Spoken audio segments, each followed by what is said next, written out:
भोजपुर में भरत तिवारी के कथित एनकाउंटर मामले में अब अंतरिम रिपोर्ट आ गई है। अंतरिम रिपोर्ट में खुलासा हुआ है कि पुलिस ने गलत तरीके से भरत तिवारी की हत्या की थी, जिसके बाद अब मुख्यमंत्री सम्राट चौधरी ने बड़ा ऐलान किया है। सीएम सम्राट ने सोशल मीडिया के माध्यम से घोषणा की है कि भरत तिवारी के परिजनों को आर्थिक सहायता और परिवार के एक सदस्य को सरकारी नौकरी दिया जाएगा। सीएम की घोषणा के साथ ही अब राजद ने सरकार पर निशाना साधा। राजद के मुख्य प्रवक्ता शक्ति सिंह यादव ने कहा कि कम से कम सरकार ने यह स्वीकार तो किया कि एनकाउंटर फर्जी था। एक और एनकाउंटर हुआ था, लेकिन सरकार ने उसे अपराधी बताया।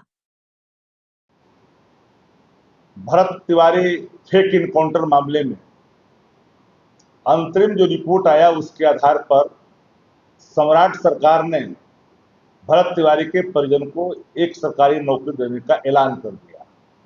दबाव इसे कहते हैं। फेक एनकाउंटर तो और भी हुआ था बिहार में, लेकिन भरत तिवारी के मामले में जो वीडियो आए थे और जिस तरह से गोली मारी गई थी, चाहे जिनके इशारे पे गोली मारी जाए, क्या उन अधिकारियों तक जांच की आज पहुंचेगी?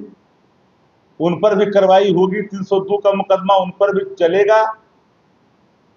हालांकि रामधन उसके पहले रामधन यादव की फेक एनकाउंटर जो उनके परिजन का आरोप है भाई, थाने से पीछे ले जाकर के गोली मारी गई, लेकिन लोग उसको अपराधी घोषित कर दिया।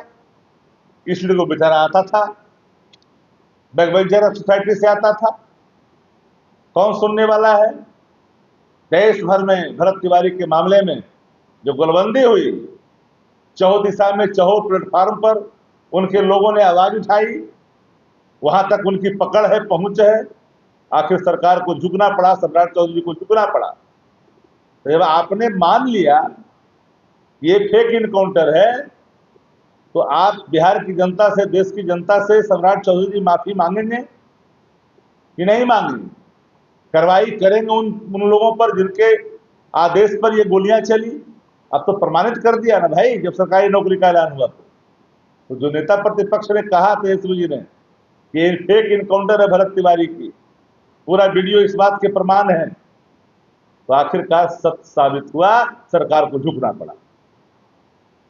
वहीं भाजपा ने सीएम सम्राट के इस कदम का स्वागत किया और कहा कि बिहार सरकार और मुख्यमंत्री सम्राट चौधरी का यह निर्णय दिवंगत भरत तिवारी के परिवार के प्रति संवेदनशीलता, न्याय और मानवीय दृष्टिकोण का स्पष्ट प्रमाण है।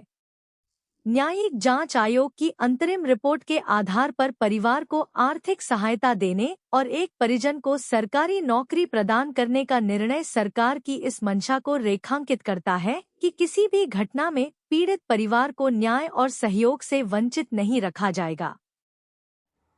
बिहार सरकार और मुख्यमंत्री सम्राट चौधरी जी का यह निर्णय कि दिवंगत भरत तिवारी के परिवार के प्रति संवेदनशीलता, न्याय और मानवीय दृष्टिकोण को स्पष्ट करने वाला प्रमाण है। न्यायिक जांच आयोग की अंतिम रिपोर्ट के आधार पर परिवार को आर्थिक सहायता देने और एक परिजन को सरकारी नौकरी प्रदान करने का निर्णय स्वागत योग्य है और यह सरकार की मंशा को रेखांकित करता है। किसी भी घटना में पीड़ित परिवार को न्याय सहयोग से वंचित नहीं रखा जाएगा। सम्राट सरकार ने घटना के तुरंत बाद स्वतंत्र निष्पक्ष न्यायिक जांच का आदेश दिया था। जांच में भी कार्रवाई चल रही है, जांच अभी जारी है। जो भी दोषी पाए जा रहे हैं उनके खिलाफ कार्रवाई भी जारी है। यह सरकार की स्पष्ट नीति है कि हम किसी को फंसाते नहीं, किसी को बचाते नहीं। हमारा उद्देश्य न तो किसी को बचाने का है न फंसाने का। हमारा उद्देश्य सत्य का पता लगाने का है, न्याय सुनिश्चित करने का है और पीड़ित परिवार के साथ खड़ा रहने का। यह सम्राट चौधरी की सरकार ने एक बार फिर से साबित किया। यह फैसला साबित करता है कि बिहार में कानून का राज है। सरकार में हर नागरिक के अधिकार का रक्षा किया जा रहा है। सरकार गरिमा के प्रति, हर नागरिक की गरिमा के प्रति संवेदनशील है। और जो लोग आरोप लगाते थे कि सरकार इस जात का विरोधी है, उस जात का विरोधी है, ये उनके मुंह पर भी कर्रा तमाचा है कि हम सबका साथ, सबका विकास की राजनीति करते हैं।